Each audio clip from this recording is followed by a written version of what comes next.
It all fell apart in a single morning. The alarms, the calls, the screens flashing red across the glass walls of the 32nd floor. Just hours earlier, the world had still called him a visionary, Nathan Cole, the unstoppable force behind one of the world's most powerful tech empires. From New York's skyline to Singapore's harbor, his name shimmered on billboards and news tickers, a symbol of innovation, success, and power. But now, as the word "system compromised" glowed in harsh red letters across every monitor in his office, the empire he'd spent decades building crumbled before his eyes. Billions vanished into digital smoke. Decades of trust dissolved with the flicker of corrupted code. And in that sterile, humming silence of defeat, Nathan realized that sometimes life doesn't explode, it just quietly collapses. If you believe in kindness, second chances, and the power of people who show up in our lives when we least expect them, please take a moment to like, comment, share, and subscribe to Kindness Vibes.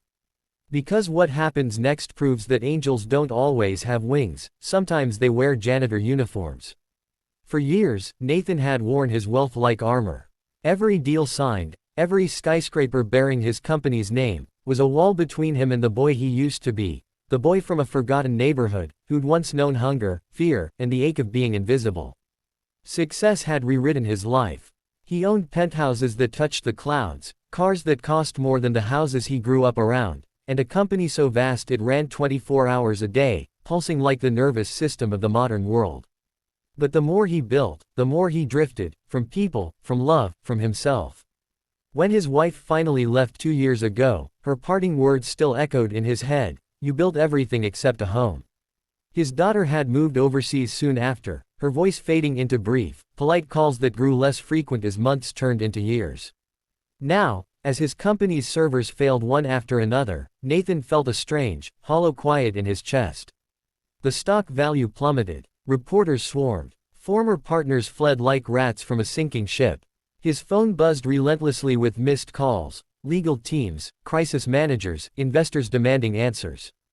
But he didn't move. He just sat there, staring at the endless stream of data disappearing like sand through his fingers. A billion-dollar empire erased not by war or scandal, but by a single line of malicious code. By midnight, the office was empty. The city outside still pulsed with its sleepless rhythm, but up here, 32 floors above the streetlights, it felt like another planet. Nathan didn't go home. There was no home to go to. He loosened his tie, stared at the city below, and wondered, how does a man lose everything without a sound? The silence was broken only by a faint, rhythmic squeak. A mop gliding softly across the polished floor. The sound was so gentle that it almost felt like a heartbeat in the quiet ruin. Nathan didn't look up at first. He was lost in thought, his reflection staring back from the dark window, a ghost in a $1,000 suit. But then he noticed movement in the glass, a figure behind him, simple, unhurried, wiping the floor like he'd done it 1,000 nights before. Evan Turner, 33. A janitor most people never really saw. He had the kind of face that told stories without words, kind eyes, a neatly kept beard, and a weariness that came not from laziness but from life. He worked nights cleaning offices so spotless that no one ever thought about who made them that way. During the day, he was a father, to a 6-year-old boy named Mason who waited each night at a neighbor's apartment, dreaming his dad would someday have time to take him to the park again. When Evan noticed the CEO still sitting there, surrounded by red-lit screens and silence, he paused. Something in the stillness of the man's posture, the way his hands hung loose at his sides, caught him. Most nights, executives looked past him, he was just part of the background. But tonight, this powerful man looked small, fragile, human. "Rough night, sir," he said quietly, his voice careful not to startle. Nathan barely nodded. He hadn't spoken in hours. The question hung in the air like a lifeline. Evan set his mop aside, stepping closer. His gaze drifted to the screens. "Looks like a system breach," he murmured, more to himself than anyone else. Then, after a pause, he added, "If they got your redundancy layers too, it's bad. But, if you had shadow drives, you might still have something to work with." Nathan turned to look at him, really look, the man in the green uniform, sleeves rolled, eyes focused. "You know about systems?" he asked hoarsely. Evan gave a half smile. "Used to. Before this, I was in IT. Small firm. But after my wife passed, I needed steadier hours, something that wouldn't take me away from my boy. So, here I am. It was such a simple answer, and yet it hit Nathan harder than any report or data sheet. A man who had lost everything once, and still found the strength to keep going. For reasons he couldn't explain, Nathan gestured toward a terminal. "Sit," he said. "Take a look." And so, side by side, the billionaire and the janitor, they began to work. Hours passed like minutes. The city dimmed, then brightened again as dawn crept between skyscrapers.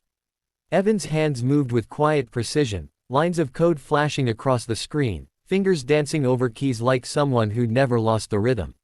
Nathan watched, mesmerized. Every so often, Evan would explain what he was doing, isolating the breach, tracing the origin, cutting off digital veins one by one.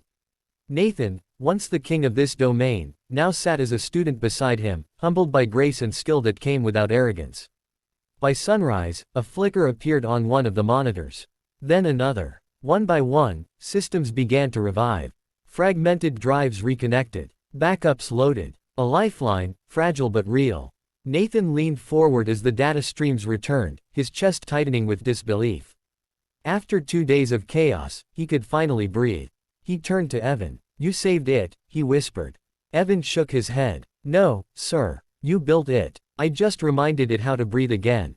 Those words lingered. Over the next few weeks, Nathan couldn't stop thinking about that night, about the janitor who didn't walk away when he could have. He invited Evan for coffee one morning. Evan was hesitant, unsure what a man like Nathan could possibly want from him. But Nathan had made a decision.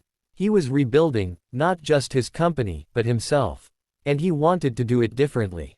He offered Evan a position in the company's new cybersecurity division. Not as a favor, but as a recognition of his brilliance and humanity. Evan refused at first, saying he didn't need charity. Nathan smiled and replied, "Neither do I. I need people who remember what matters." From that day on, everything began to shift. Evan became one of the company's most respected team leads. Mason, his son, would often visit after school, sitting in Nathan's office drawing superheroes while his dad worked. Nathan found himself drawn to the boy's laughter, the innocent questions, the warmth he'd forgotten families could bring. Slowly, the once isolated billionaire started to change.